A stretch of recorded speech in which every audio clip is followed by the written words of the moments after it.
अपने एससी वाले कार्यालय में बैठकर आराम फरमाने वाले आरटीओ साहब अब हाई कोर्ट की फटकार के बाद सड़कों पर ऑटो चेकिंग करने में जुटे हुए हैं। साथ ही में हाई कोर्ट ने ट्रांसपोर्ट कमिश्नर को एक जनहित याचिका पर सुनवाई के दौरान फटकार लगाई है। यही वजह है कि अब परिवहन विभाग का अमला सड़कों पर उतर आया है। इस दौरान आरटीओ के साथ ट्रैफिक पुलिस भी आज कार्यवाही में व्यस्त दिखी। दरअसल 2013 में ऑटो की धमाचौकड़ी को लेकर जनहित याचिका लगाई गई थी, जिसमें ऑटो के बेतरतीब चाल से हाई कोर्ट को रूबरू करवाया गया। पर आज तक जब इस मामले में परिवहन विभाग ने गंभीरता नहीं दिखाई तो हाई कोर्ट ने इस मामले को लेकर नाराजगी जाहिर की, जिसके चलते आज आरटीओ संतोष पाल एसी केबिन छोड़कर सड़कों पर घूमते हुए नजर आए, जहां पर आरटीओ विभाग ने ट्रैफिक पुलिस के साथ मिलकर 200 से ज्यादा ऑटो पर कार्रवाई करते हुए उसे जब्त किया है। आरटीओ और ट्रैफिक पुलिस ने हाई कोर्ट की फटकार के बाद में एक साथ कई स्थानों पर कार्रवाई की। इस दौरान आरटीओ और पुलिस ने चालकों के लाइसेंस दस्तावेजों की जांच की।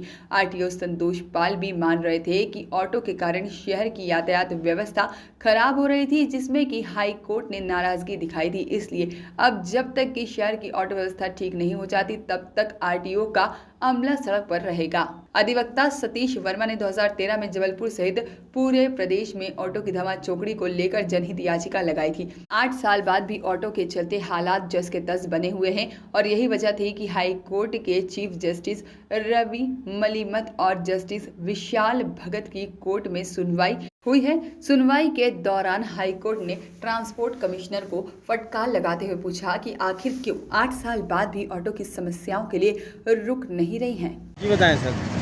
परिवहन विभाग द्वारा अवैध रूप से संचालित ऑटो रिक्शा के विरुद्ध समय समय पर कार्रवाई निरंतर की जाती रही है। हाल ही में माननीय उच्च न्यायालय द्वारा रिट पिटीशन क्रमांक 8/2013 सतीश वर्मा विरुद्ध मध्य प्रदेश शासन की सुनवाई के दौरान निर्देशित किया है कि शहर में न केवल प्रदेश में अवैध रूप से संचालित जो ऑटो रिक्शाज हैं उनके विरुद्ध कार्रवाई की जाए। अतएव परिवहन विभाग द्वारा अवैध रूप से जो ऑटो संचालित हैं उनके विरुद्ध कार्रवाई की जा रही है। इस कार्रवाई में ऑटो चालकों को समझाइश भी दी जा रही है, उन्हें विधिवत और नियम पूर्वक ढंग से ऑटो चलाने के लिए प्रेरित किया जा रहा है, उनकी काउंसलिंग की जा रही है और वाहन को पूर्ण रूप से फिट, पीयूसी, परमिट इत्यादि जो मोटर व्हीकल एक्ट के प्रोविज़न है उनके तहत चलाने की समझाइश दी जा रही है।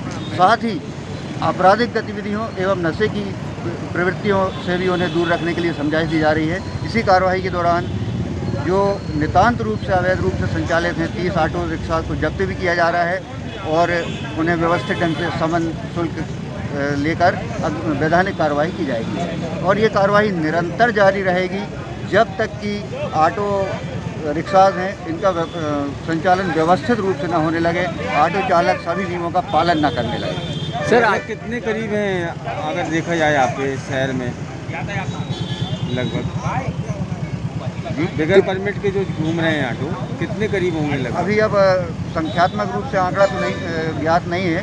परिवहन कार्यालय में परीक्षण करूंगा मैं। बड़ी संख्या में अवैध रूप से ऑटो संचालित हैं जिन पर निरंतर कार्रवाई जारी है। शुभ नाम बताएं सर। शुभ नाम अपना नाम? सुनील शुक्ला, परिवहन आयुक्त।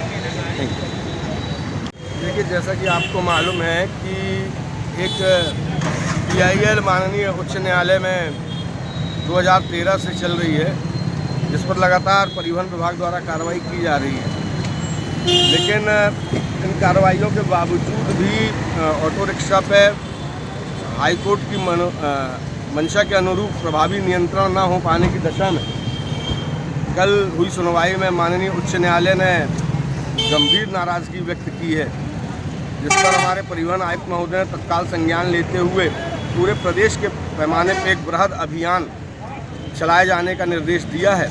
यह अभियान जबलपुर ही नहीं परंतु पूरे प्रदेश में चल रहा है, जिसमें अवैध ऑटो संचालन, जिनमें ऑटो में ओवरलोडिंग, ड्राइवर कंडक्टरों का चरित्र, उनके द्वारा किस प्रकार का व्यवहार यात्रियों से किया जा रहा है, साथ ही उनके द्वारा संचालन भी किस तरीके से किया जा रहा है कि इससे शहर की यातायात व्यवस्था को कोई नेगेटिव इम्पैक्ट ना पड़े, नकारात्मक प्रभाव ना पड़े, इन सभी चीज़ों को देखते हुए को शामिल करते हुए पूरे प्रदेश के पैमाने पर यह अभियान चालू किया गया है। उसी परिप्रेक्ष्य में आज जबलपुर में भी ये अभियान प्रारंभ किया गया है और ये जब तक कि शहर की ट्रैफिक व्यवस्था जो कि ऑटो के कारण ठीक नहीं है, दुरुस्त नहीं हो जाती, तब तक ये अभियान लगातार चलता है। आज जब ये कोर्ट की फटकार के बाद एक्टिव होता है आरटीओ विभाग, इसकी नहीं, देखिए कोर्ट की फटकार माननीय न्यायालय ने जो निर्देश दिए हैं वो केवल जबलपुर के लिए नहीं दिए।